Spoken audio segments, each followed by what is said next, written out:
Two Bowls in a China Shop is brought to you by these great companies that are giving us money to let you listen to their stuff. Bullshit, Kyle. We make this show.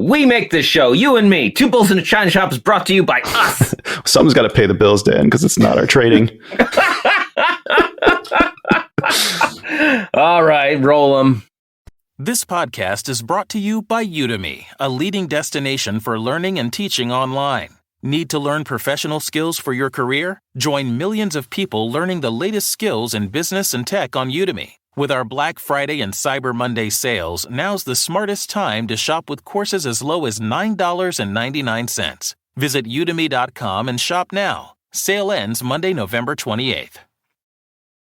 This holiday, whether you're making a Kroger Simple Truth turkey for 40 or a Murray's Baked Brie for 2, Kroger has fast, fresh delivery and free pickup, so you can make holiday meals that bring you all together to create memories that last. Kroger, fresh for everyone. Free pickup on orders of $35 or more. Restrictions may apply. Choose from a great selection of digital coupons and use them up to 5 times in one transaction. Check our app for details. Kroger, fresh for everyone. You are listening to an entertainment program put together by a company called Financial Ineptitude. Anything said on this show is not an endorsement or professional advice. Would you really want to tell a court of law you were suing us because you thought taking financial advice from two idiots on a podcast put out by Financial Ineptitude was a good idea? Really? Clown hat smiley face. Alright, well hello everybody and welcome back to the China Shop. We are opening up the shop for this holiday weekend as we've got another exciting guest episode.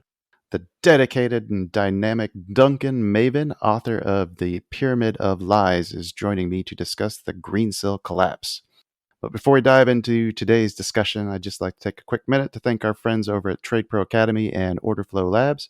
If you're looking for institutional quality trading education, make sure you check out tradeproacademy.com. And if you're into trading futures, you'll definitely want to look into the custom tools and studies over at orderflowlabs.com. And lastly, if you enjoyed today's conversation, make sure you check out Duncan's book, The Pyramid of Lies, Lex Greensill, and the $1 Billion Scandal. Links for all that stuff will be in the episode description. And make sure you reach out to us if you got suggestions, corrections, or questions for future guests. You can do that via email at twobulls@financialineptitude.com, or you can just join our free Discord server where a bunch of amazing people gather every day to share our struggles and lessons learned with other like-minded market aficionados.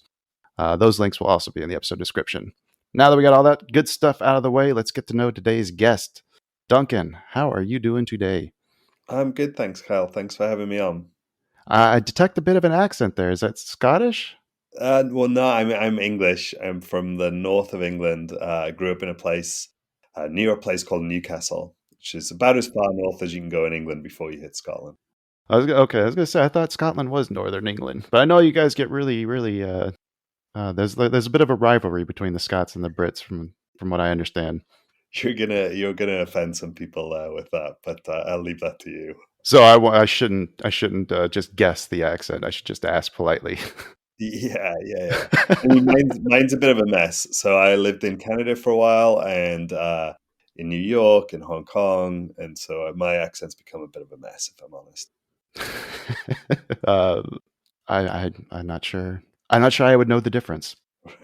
So, Duncan, you have been writing about the Greensill collapse, and that is something that I have been keenly interested in because I used to work for Liberty Steel, which is one of the companies that Gupta bought over here in the States. And Gupta, as you probably know, is one of the big beneficiaries from Greensill's loose money lending practices. Yeah. Sanjeev Gupta and Lex Greensill, their fates are very much kind of intertwined. And am I mistaken in believing that they actually had a business relationship that extended outside of Greensill? Their business relationship was very, very close. So they had matching livery on their private aircraft. They were kind of friends as an odd one, because I'm not sure Lex or Sanjeev are particularly sort of friendly guys. You know, in that sense, they at one point Sanjeev Gupta had a stake in Greensill, so they're very, very, very closely related. Mm-hmm. So why don't we should probably take a step back then. Let's kind of just go through like the timeline of what happened here, because I'm sure you can fill in a lot of details that maybe I missed just being a lonely employee at that steel mill. Right. So yeah, so if we step right back, Lex Greensill is this guy who grew up in a kind of fairly remote part of Australia on a farm. He is a pretty bright guy, and he ends up in the UK working for Morgan Stanley and then Citigroup. Along the way, he's kind of met some people who know a lot about this burgeoning kind of financial world of supply chain finance, which is kind of providing finance to suppliers and buyers of goods. Hmm. And eventually he launches his own business. He kind of tires of the banks, launches his own business, Greensill Capital, in 2011. Around the same time, he gets inside the UK government. He sort of makes some contacts there, and he starts to get some UK government access. And the business kind of it stumbles along for a while, not really making much money. He's struggling to make it profitable. But around about 5 or 6 years ago, he starts to become a bigger deal. And Greensill Capital grows quite fast after that. Partly, you're right, the Sanjeev Gupta relationship is key. Sanjeev Gupta is this guy who's trying to build a steel and metals business around the world, and he can't get financing because some of the banks are a little skeptical about his business practices. And Lex comes along and is the guy who can finance him. Right. And so their businesses grow together until they collapse a year or so ago. But I was actually kind of shocked that Gupta managed to seem to get out of that kind of unscathed. Well, is he unscathed? I'm not sure. Right now, he's desperately trying to renegotiate several $1 billion worth of debt, most of it owed to clients of Credit Suisse. And just in the last week or so, there have been kind of noises out of Gupta's business, which is called the GFG Alliance, that they have reached some kind of deal whereby the debt will be restructured. But people, including journalists at the FT, have reported that Credit Suisse is going to take a pretty big haircut on that, maybe 50% or more. There's a lot of stuff, details to be figured out on that, because it's not clear that Credit Suisse could really make that kind of deal, and I'm not sure they've publicly said too much about it either. I'm surprised Credit Suisse is even open to any dealings there. Yeah. Because weren't they one of the bigger people to get burned in this whole thing? Yeah, well, their clients were. So they had a bunch of funds, about $10 billion worth of funds that invested exclusively in Greensill brokered assets.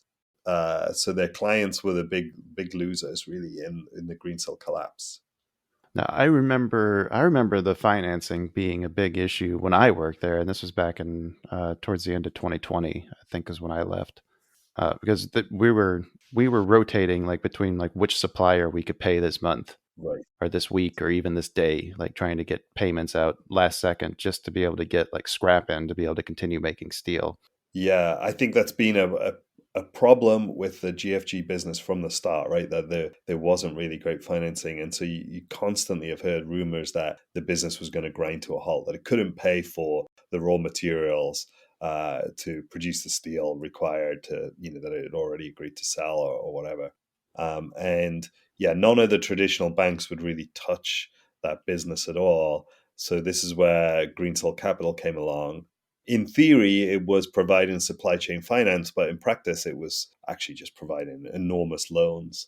The business of Greensill Capital is really interesting because he sort of ends up with, the way I think about it is, there's a supply chain finance business, which is loans backed by invoices between suppliers and buyers of goods. They're kind of 90-day loans. Hmm. They're, in theory, they're very diverse. It's a diverse group of loans, and they're short term and quite liquid. And so therefore it's a pretty stable, steady business.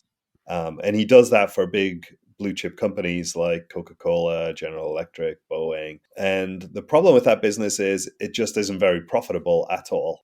So that's kind of 70% of the business, large, credible clients, but not very profitable. Hmm. So then the other 30% of the business is, large loans that aren't really anything to do with supply chain finance quite often. And they're to risky companies that aren't particularly credible. that are desperate for somebody to provide some financing. And so you blend these two things together. And in the case of Greensill Capital, the other thing you do is you take out trade credit insurance, which kind of layers over the top to give it all the appearance of investable assets. And then you palm it off onto somebody else. So you give it to Credit Suisse's clients, or My God, yeah, okay. there's another asset manager as well called GAM that was invested in Greensill stuff. Oh, Jesus. You mentioned that that most of their business was like low margins, like not very profitable. But Yeah. isn't that kind of like indicative of like the whole credit industry as a whole? Like, don't they make most of their money from like the riskiest 10% of their clients, or has that changed in the years? That may be true. I mean, it was particularly the case here, and very reminiscent of the run up to the financial crisis in a way, in that Mm-hmm. it was this sort of really super safe but a little bit boring business mixed with this highly risky but potentially more profitable business, and then kind of given a veneer of respectability and sold on to people as though it was super safe, and in fact, it wasn't. Yeah, it sounds like default swaps and Yeah, exactly. It's yeah, it's like subprime mortgage yes, that. all over again, right? Yeah, this sounds very, very similar. When it comes to you mentioned the term supply chain financing a couple different times. Can you kind of explain what that is? Yeah. In theory, it's pretty straightforward, right? It's like there are transactions between buyers and suppliers of goods. So let's say, a factory is buying raw materials from its supplier, and often, the factory, the buyer wants to pay like 180 days from when the goods are delivered, and the supplier wants to be paid straight away, and that's kind of a conflict. And so the supply chain finance provider steps in the middle and says, okay, I'll give you the supplier of goods, I'll pay you right up front on day one, and buyer, I'll claim that money back from you at a later date, and I'll take a cut of that transaction. So in theory, it's something that's been around for ages. It's a sort of win-win for everybody. The trouble is, as we've said, it's not very high margin. The banks do it for all their clients, but do it often as a kind of a loss leader almost. Okay, because it did seem like I thought I remember reading about some of the different acquisitions that Gupta was making. It seemed like he was basically taking all of the outstanding invoices and using that as collateral to fuel a lot of his purchases. Yeah, so this is where it starts to get kind of tricky with the Greensill Capital model. Rather than using actual invoices, real invoices based on real transactions, in some cases in the Greensill Capital supply chain finance model, they start to come up with kind of imagined invoices of transactions that may or may not happen sometime in the future. And they say, let's have a list of people who may do business with you. And then let's think of what they might buy from you. And then let's finance that stuff too, which is, a million miles away from actual invoices and actual transactions. I'm so happy to hear you say that because I think that was the same thing I've been saying for the last year and a half when I'm puzzling over this, and it sounded so absurd that I just wasn't sure that it could possibly be true. Oh, it is true. And they actually don't really deny it. They're sort of open about it, and, almost say, well, what's the difference? Well, the difference is it's not what you said you were doing. The So difference is one is committed. Like, when you right. have an outstanding invoice, that money is coming. Yeah. Well, in some cases, this was a list of potential Right. suppliers of goods or buyers of goods who didn't even know they were on the list, Yeah. right? They'd Yeah. never actually done any business with Sanjeev Gupta or, some of the other people Greensill provided financing to. These were really sort of, imagined transactions. And that was, I think, Credit Suisse was left to sort through that mess, weren't they? And they have a list of people they were calling, and they get someone on the line. They're like, I don't know who that is. We've never done business with them. That's right. That's right. So yeah, Credit Suisse, when it all goes wrong, kind of says, well, what have we got here? And it turns out that what they've got is a load of made up stuff. So how does Credit Suisse get involved in something like this and not be aware of this, basically what they're investing in or letting their clients invest in? Great question. So they're sort of the second big asset manager to get involved. The first one is another asset manager based out of Switzerland and London called GAM. GAM does a lot of business with Greensill before it goes wrong and almost wipes out the company. Then Credit Suisse takes over. Having seen what happened to GAM, you'd think they would sort of steer clear, but they don't.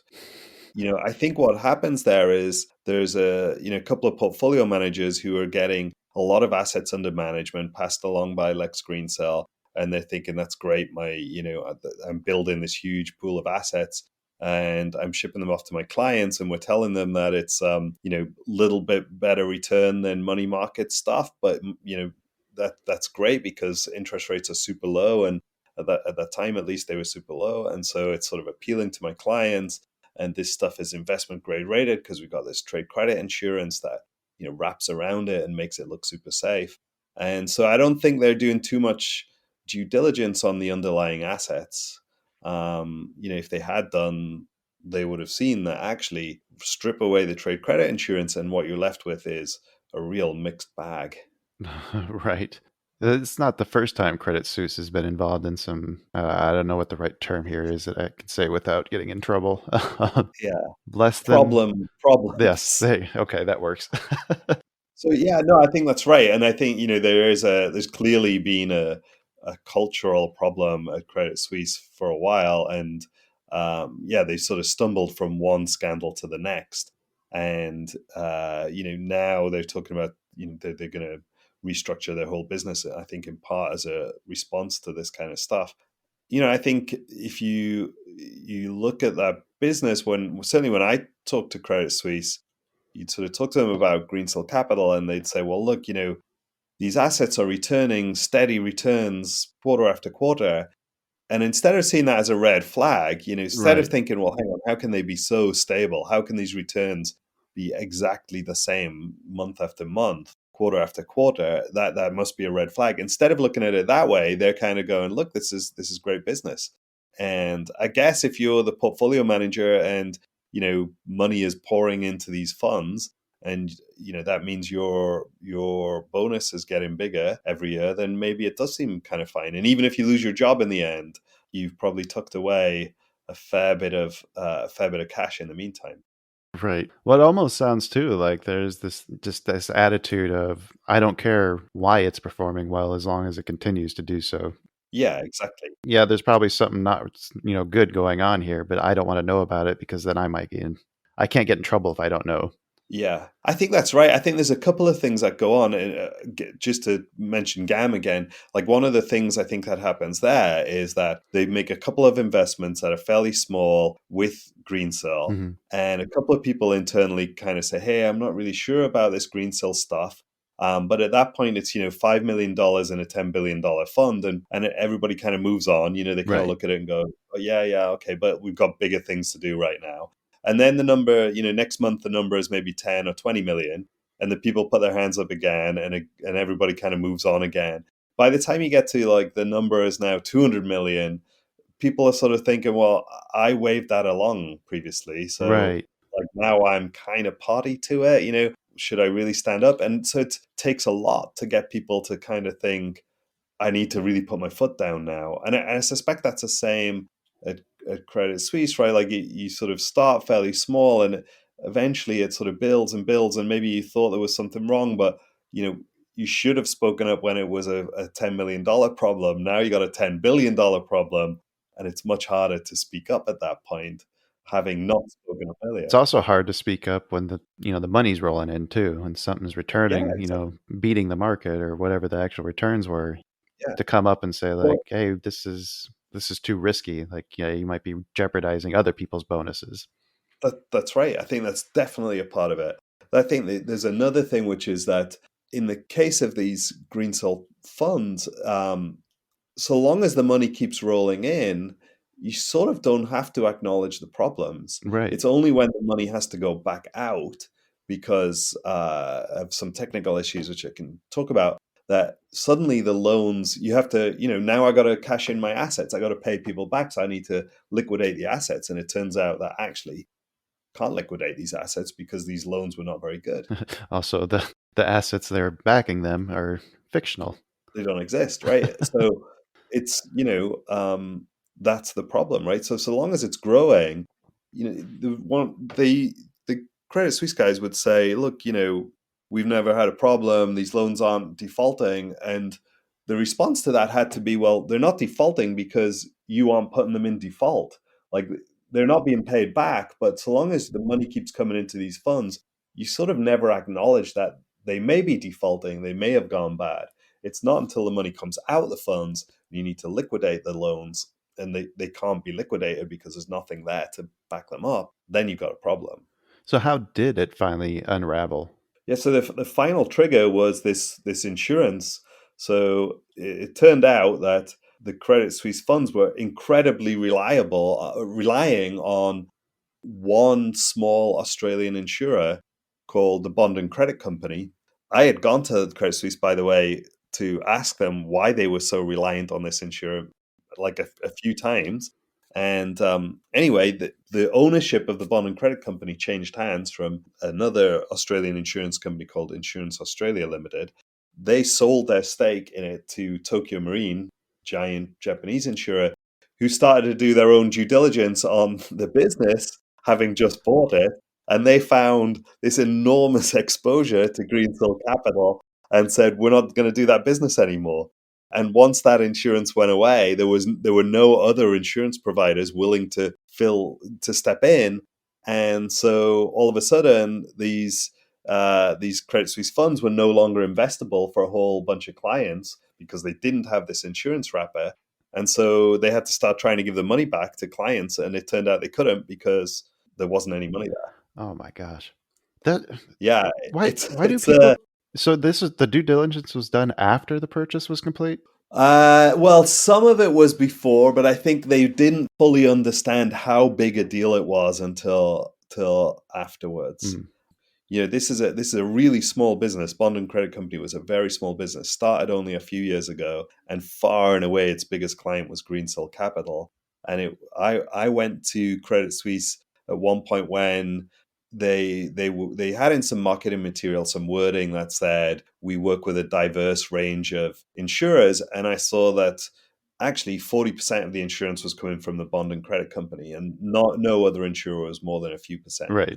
So I went to them and said, look, this doesn't look like a diverse range of insurers. It looks like you've got one insurer that's dominant, and it's a really small company. And by the way, when I call anyone in the insurance industry, they've never heard of them. And they said to me, oh, yeah, well, you know, we're going to fix that. We're going to bring in a rule that says no single insurer can provide more than 20% of the coverage for these funds. Mm-hmm. Sounded great. But a few months later, I went back because the next set of marketing materials showed that actually BCC was now providing more than 50% of the insurance coverage. It had gone up, not down. Oh, Jesus. And, you know, and they sort of said, well, we're just not going to bother with that rule. We just changed our minds. And so then, you know, I kept an eye on it. And eventually BCC was sort of 70, 80% of the coverage of the funds. And by the way, you know, the funds in that period have grown from about $2 billion to $10 billion, which is an extraordinary amount of insurance to come out of one small company that, you know, few in the industry have ever heard of. Was that also another company that had ties to Gupta? Like whether the person was like an ex-associate or family member or something? There, not that I'm aware of. There are no specific links, but certainly they were providing a lot of coverage for the loans that Lex was making to Sanjeev Gupta. So there was a sort of proximity there for sure. Right. So were you covering this before the collapse then? It sounds like you were digging into this and asking questions before it all blew up. Yeah, I started to get into it when the GAM scandal happened. So that's kind of 2018, 2019. Ah. And I had come across the GAM issue. And I kind of wasn't writing much at the time. I was working for the Wall Street Journal, but I wasn't particularly doing a lot of writing. I was kind of paying attention to the GAM scandal, but not too closely. And then a source came to me and said, you really should look at this. It's pretty crazy. Nobody was mentioning Greensill. They were kind of talking about a problem with a portfolio manager. And this sourcing and allowed me to see that actually the real problem was with the investments this portfolio manager had made in Greensill assets. Mm-hmm. And so that, like, I'd never heard of Greensill at this point, but I suddenly started to dig in, and everywhere you dig, there's a red flag. And so that's when I started to write about them in various sort of publications within Dow Jones, including the Wall Street Journal. What were some of those red flags that you found before they were getting reported Well, I guess you were the one Yeah, reporting them. well, first of all, I could find a lot of people who are really skeptical, especially in the insurance industry, Hmm. who'd had bad experiences with Greensill.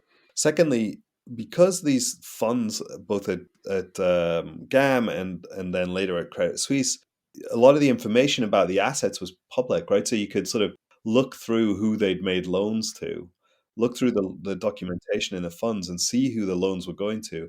And then you just pull their accounts from Companies House or Companies House Register in the UK or wherever else you could find them. And you could see that, there were tens of millions of dollars being loaned to companies that just clearly didn't have the capacity to pay tens of millions of dollars back or didn't really have a business that was running tens of millions of dollars through it. It was sort of nonsense stuff, and some of the loans were like there was a loan to one of Lex Greensill's neighbors, and there was eventually there was a loan to like the cousin of one of the senior executives at Greensill.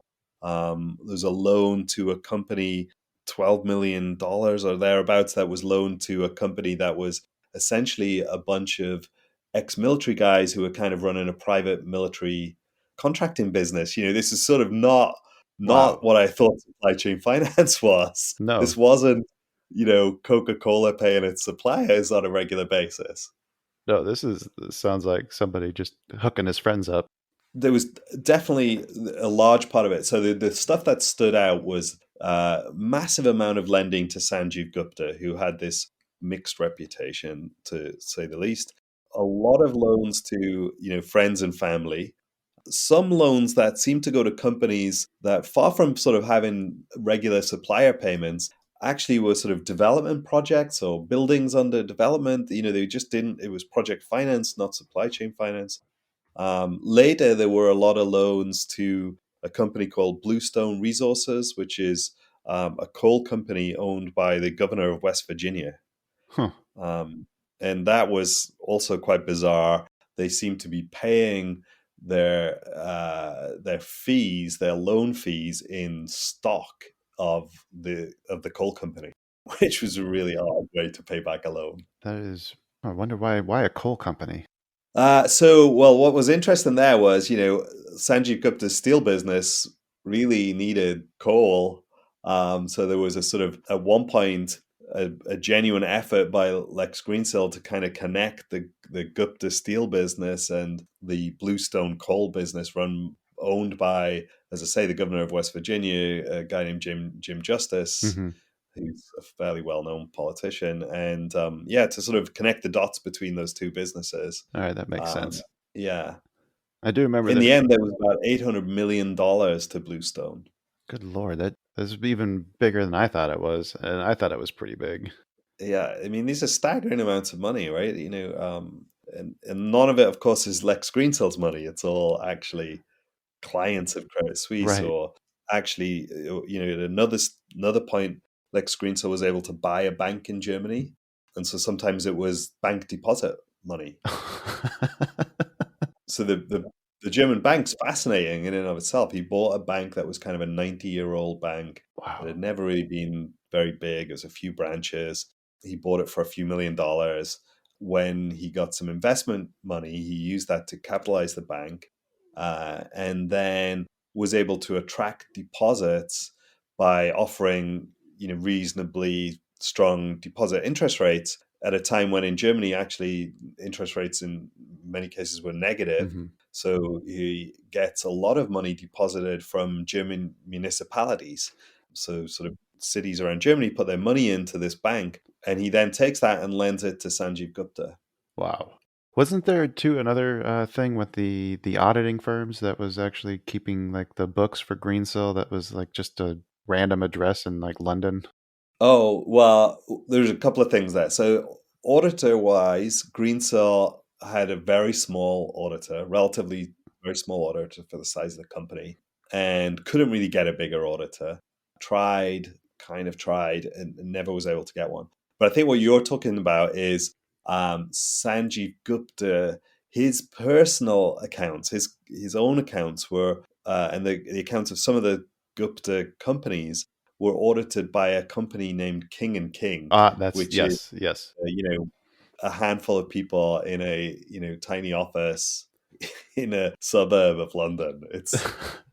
It's not a huge international firm. It's about the opposite end of the scale. I can't tell whether I should be outraged or just impressed that somebody was able to basically just create enough capital out of nothing to be able to fund basically a steel empire. He's one of the largest steel producers now in the world at this point. It's certainly a big sprawling global empire. Yeah, I mean it's Australia, it's Europe, the UK, some business in the US. Hmm. It's kind of amazing, as you say, and I think it's sort of, is it too big to fail? Maybe. I mean, there are a lot of jobs at those companies, and they're often in areas where politicians are not inclined to let the jobs go away, right? And Right, so and that's always the promise that he comes in. Like there's a location yeah, in somewhere in the middle of the U.S. that he was purchasing because he wanted, like, I think he wanted the shredder for shredding scrap to be able to reduce the cost of that. But part of that purchase agreement was to be able to put so much money in to redo the melt shop and basically keep the jobs open for the people in that community. And I don't know that that ever actually came to fruition or not. yeah. I mean, there is this weird stuff that happens with both Lex and Sanjeev Gupta, where they're sort of promising to be like really the good guys. Hmm. Lex often talked about democratizing finance. Who's going to democratize finance? And Sanjeev would always talk about saving jobs. Yes. They talk about green steel, right? Yep. I don't know if you ever heard Oh them yeah, talk. no, they were trying to make the push when I was there. Yeah, so there's this veneer of like they're really the good guys at the forefront of kind of the sort of friendly face of capitalism, whereas in reality, behind the scenes, it's something completely different.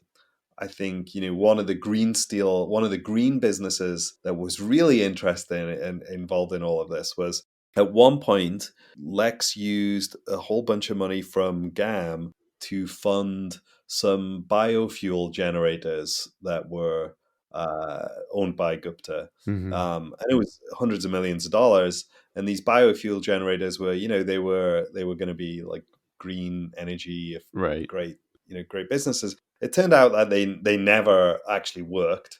Um, and my sources told me that when they were trying to sell them, they would like hook them up to a diesel generator, bring people Oh around and Jesus. fire these things up with a diesel generator in the background, and try and persuade them that they needed one of these biofuel things, which actually never worked. So it's like the Nikola with their semi truck, that the Right, test right, footage right, of right. it's just it rolling down a hill. Yes, exactly.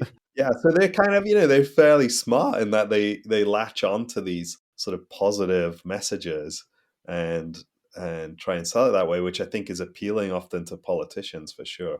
Yeah, did he ever actually end up managing to purchase those distressed assets in Britain? The last I was following, this was maybe a year ago. He was trying to save a bunch of jobs in the UK, but I think that was Yeah, about the time when this whole collapse was happening. yeah. So that's still rumbling along. He's the Gupta steel businesses in the UK are still He's there. still, Um, wow. yeah, he didn't. He was at one point looking for a government bailout to help him with that stuff, but that didn't happen. Thank God. Like you said, at this point, he may be too big to fail. Yeah. I mean, the other thing that happened with Gupta and Lex, that was also part of their downfall, I think, in the UK was during COVID when the government in the UK rolled out, a COVID loan scheme for businesses. One of the rules was that no business organization could have a single loan of more than 50 million pounds, and instead Lex Greensill and Sanjeev Gupta took out 7 loans of 50 million Oh pounds God. for various GFG businesses. Right. So, clearly not in the spirit of those rules. It's what's creative financing is what that sounds like to me. Yeah, yeah. So what is the what's the fallout from this? Like, is anybody actually getting in trouble for any of the loosey goosey? Right. That's another great question. So at the minute, there are criminal investigations into parts of the Green Cell organization in Switzerland and in Germany. There's a criminal investigation by the Serious Fraud Office in the UK into aspects of Sanjeev Gupta's business, and that investigation they've kind of named Greensill as part of it too. So those, I love that name, by the way. so I sorry. love the name of that, the Serious Fraud Office. Yeah. And then, there are multi-billion-dollar lawsuits around the world. There's a huge lawsuit right now in Australia involving the insurers mostly, one of the insurers, Tokyo Marine, has been pretty forthright in their condemnation of the Greensill business. So they're obviously trying to avoid having to pay out on these policies that were written by this company BCC that they bought, while others on the other side of that are trying to force them to pay. But their allegation is that we shouldn't have to pay on these policies because they shouldn't have been written in the first place, given that the underlying business wasn't what it was supposed to be. Right. But it's complicated, and my guess is that this stuff's going to go on for years. And in the meantime, Sanjeev Gupta, Lex Greensill are trying to defend themselves. They are both incredibly wealthy people, very, very well connected. And so we'll have to see how it all plays out, I guess. Well, you talked about the imaginative financing or imaginative invoices financing. Can we call it that? That sounds Yeah. nice and catchy. Like that is that. How is that not fraud? Like, is there any way you can defend that legally? Yeah, I mean, I'm not a lawyer, and I know that lawyers have a very strict definition of what is fraud. It's definitely, I think it's pretty clear that some of what they were up to, in any common sense view, was wrong and misleading. Hmm. But I think, and certainly, there were allegations made in the UK Parliament of fraudulent behavior, but whether or not, I'm told by lawyers it's very difficult to Yes. Okay. uh, prove that something is a fraud, and that the definition legally is something very specific. But yeah, I mean, I think clearly there was wrongdoing. There was this massive business that collapsed, and there's a whole bunch of loans written in a way that wasn't what most people thought they were. But where it all ends up, I don't know. And my guess is the people who are going to really, really get rich on this are the lawyers who are going to try and unravel it all. Oh, no kidding. I just keep going back to that Yeah. creative financing that they did. And well, I guess on the one hand, like if you're sitting down with a representative from your bank or the person who's lending you money and he's saying, hey, give me a list of people you'd like to do business with and how much you'd like to sell to them, and then we'll write you a loan to that. Like you can't really hold the guy who's taking the money like too accountable for Yeah. that, right? Can you? Right. I don't know. It's hard to.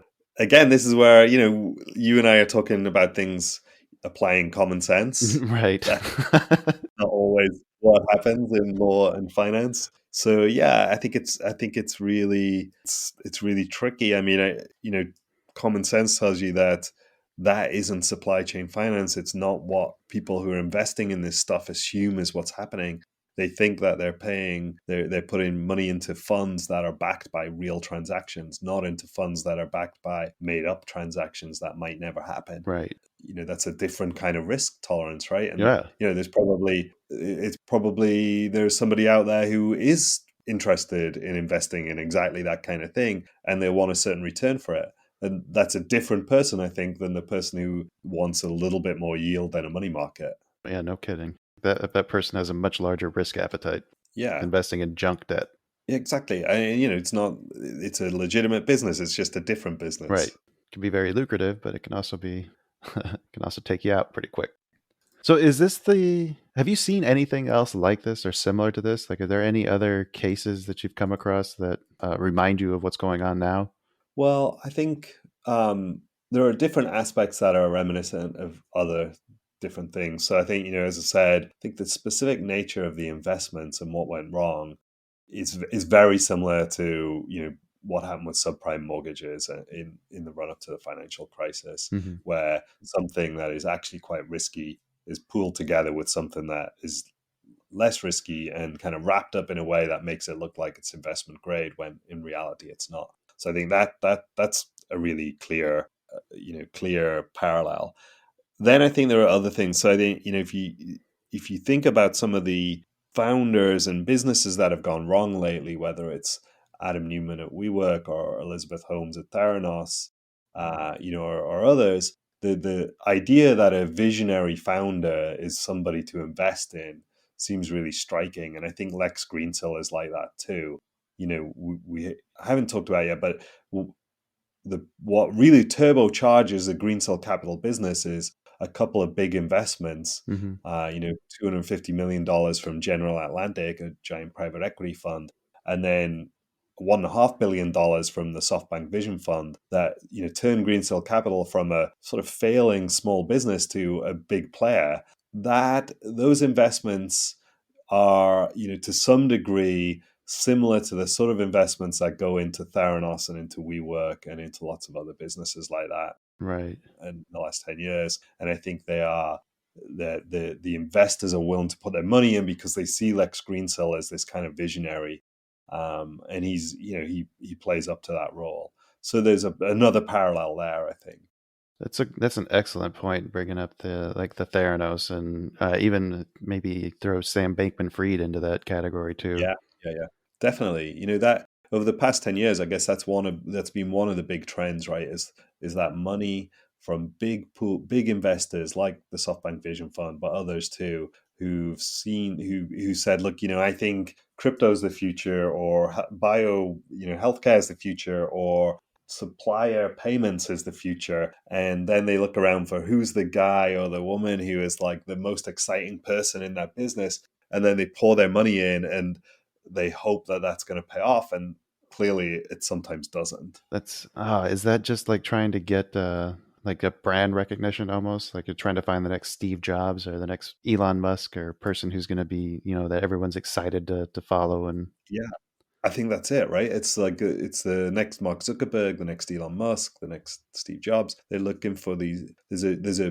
belief that these visionaries are worth investing in for themselves, right? Like, Mhm. you don't really. Who cares about the due diligence? Look at this person's, charisma. We're buying this person, we're buying this brand. Yeah. Yeah, and that definitely happens here. Look, I mean, SoftBank puts initially they put about $800 million in after about 8 weeks of due diligence. So they made a decision to put $800 million into this business after only about 8 weeks from start to finish. They first met Lex, and then 8 weeks later they put $800 million in. They put an extra $600 million in a couple of months later.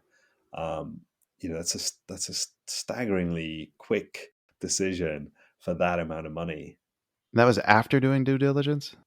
Well, it was 8 weeks of due diligence. Yeah, I mean they are following General Atlantic, who are widely considered to be pretty good, pretty smart.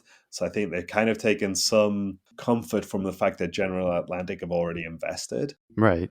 So their 8 weeks starts with that context. But yeah, it's incredibly fast. What time was this happening at? So this is sort of 2019-ish, where the money starts to pour in. Okay. And General Atlantic have been tracking him for years before that. They've been watching him for a while.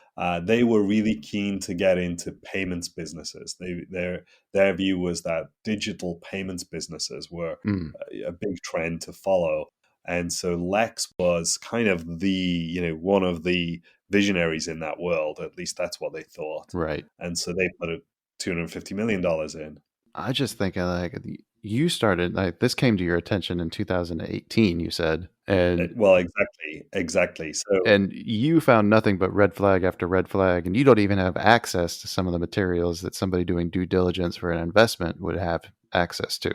you're right, and that So I struggle to explain.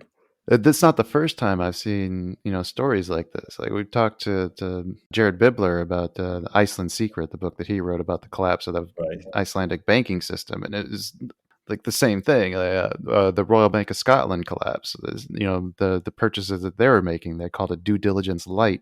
Like, I guess I just don't. Maybe I don't understand what due diligence is, but to me, that's when you're looking for those red flags and trying to determine whether or not it is a safe or risky asset. Yeah. I mean, I think sometimes it sort of looks like people have already made up their mind what outcome they're looking for, and so the due diligence takes the form of trying to come up with trying to fit to a predetermined decision. Uh, That's my guess looking at some of these things, but Yeah, it's hard, right? Like I how many, we're talking about the ones that go wrong, but I guess there's due diligence done on all sorts of investments that don't go wrong Right. all the time. So yeah, how many of those? Well, I mean, how many of those too are they able to fix the problems before they become public? Yeah. And in this case, right, one of the things I think that happens with Lex Greensill is like every time he gets in a scrape and then he gets out of it, it sort of enhances his Right. reputation. So where I might look at that and go, wow, this guy's got a problem, and it's only a matter of time before one of these goes wrong. Actually, other people who look at it and are close to him say, oh, this guy really is a genius. He got us out of another scrape. Right. And so that kind of makes the visionary thing stand out even more. Oh, that's a great point too. I guess that tells you the mentality of the people, right? That's a lot less Yeah, risk averse than than you or I probably. yeah, and I think sometimes maybe once you're sort of a believer, it's hard to change your Yeah. mind, right? Like once you bought into an idea, it's kind of difficult to turn around later and say I was wrong for the Right. last year.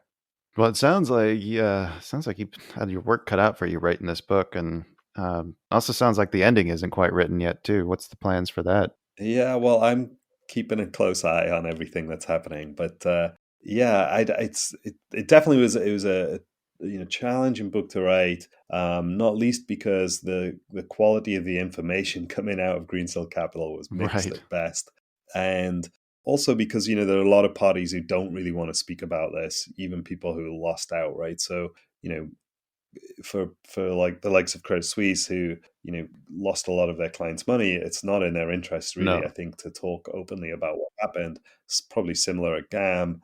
Regulators that missed the red flags, I'm not sure they're particularly keen to open the book again and figure out where they went wrong. So yeah, it's a tricky thing to write.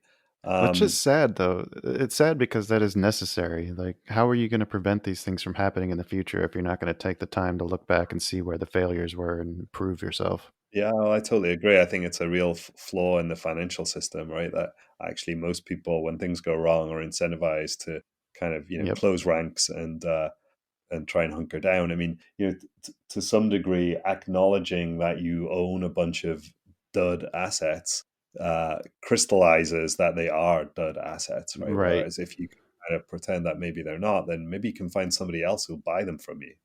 Right. It's like owning a scratch off ticket. Like the odds of it Yeah, hitting I are mean, very slim, but until it's been scratched, it's still yeah. potential. And by the way, that's what happens here, right? So GAM, when the GAM funds implode, Hmm. there's a whole bunch of Greensill assets that essentially then just get shifted into uh, the Credit Suisse funds, Yeah. where it all ends up. Yeah, I mean, I'm not super hopeful, super optimistic. I think there's a lot of money involved, and that means that it's going to take a long time to unravel it. If you were the person in charge of overseeing like the resolution of this whole situation, like what would you want to see? I would want to see, first of all, a lot of transparency. There isn't much of that at the moment. I'd want to know, who met with the regulators, when did they meet with the regulators. There's a Credit Suisse did a report into what happened, and then they were going to publish a report at one point, and then they decided not to. So I'd like to see that. I think Hmm. that would be really useful. I think there's just a need for some openness about what happened.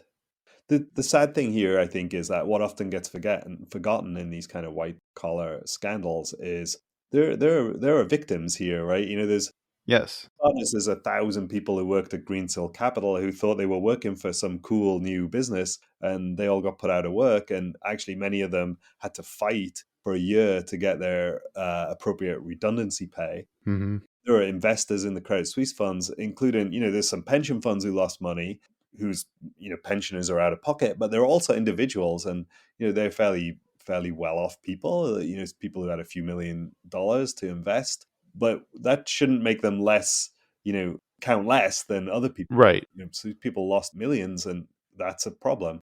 And then there are others who were sort of whistleblower types, or others who stood up and said, there's something wrong here, and very often just got kind of steamrolled by the Greensill juggernaut. And so, yeah, they were real victims, and I feel like they need some redress too. Yep.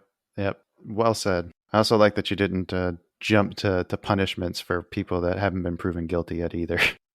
Right, I right. think that's a hard thing to do sometimes, especially when you're really close to something, is to Yeah, start calling for blood before maybe it's ready. Maybe it's time yet.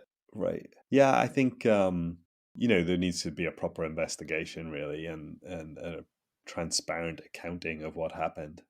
Do you think that'll actually happen? I'm I wish I was more optimistic, but sadly, I'm not sure what's going to happen. I think there's so many vested interests when something like this big blows up. Yeah. There's so many vested interests. It's really hard to unravel them all. And I guess at the heart of it is there's a bunch of people who just want their money back. And if they get their money back, they often don't really care. Or if they don't lose as much money as they thought they might, maybe they don't care about getting to the bottom of what happened. No, because then it's just a reminder of something stupid that they did. Yeah, exactly. Well, Duncan, I hope you keep us informed of this this story as it finally gets resolved. Hopefully, sometime in the near future. And if you ever do decide to write another book on focusing on Gupta's side of things, I would be really interested in getting my hands on a copy of that. I'm sure there's a book there somewhere. Oh God, yeah, I know there is. There's plenty of people that work for the group, I guess the GFG Alliance, that I think would be willing to speak out. Yeah. Well, thanks, Kyle. Thanks for having me on. Appreciate it. Oh, one more time, can we talk about the book and where people can find it? Yeah, it's The Pyramid of Lies, Lex Greensill and the $1 Billion Scandal, and it should be in all booksellers, online, Amazon, wherever you get your books. We'll have a link for the Amazon link in the episode description so people can check that out. Definitely recommend getting your hands on that. Fascinating story. And thank you so much, Duncan, for taking the time to come in here and fill in some of the gaps that I had from my experiences working for Gupta's company. Thanks a lot, Kyle. Yeah, unfortunately, we have to close the shop and let everybody get back to their real jobs. I'd like to say thank you one more time for taking the time to join us. Make sure you check out Duncan on Twitter as well. We'll have that link in the episode description. But unfortunately, I do have to end this recording and say goodbye. We'll be back at you guys soon with another exciting episode. But until then, take care out there and do your due diligence. Real due diligence. Duncan, do you have anything you want to add to the end there? That sounds great. Thanks. All right, take care, guys. Peloton's best offer of the season is here. Get up to $300 off accessories when you purchase a Peloton bike, Bike Plus, or Tread. Choose from a variety of accessories like our cycling shoes, a heart rate monitor, non-slip grip dumbbells, and more. If you've been looking for a sign to join Peloton, this offer gives you everything you need to get going. This limited time offer ends November 28th. Visit onepeloton.com to learn more. All access membership separate. Offer starts November 14th and ends November 28th. Cannot be combined with other offers. See additional terms at onepeloton.com. This holiday, whether you're making a Kroger Simple Truth turkey for 40 or a Murray's Baked Brie for 2, Kroger has fast, fresh delivery and free pickup, so you can make holiday meals that bring you all together to create memories that last. Kroger, fresh for everyone. Free pickup on orders of $35 or more. Restrictions may apply. Choose from a great selection of digital coupons and use them up to 5 times in one transaction. Check our app for details. Kroger, fresh for everyone.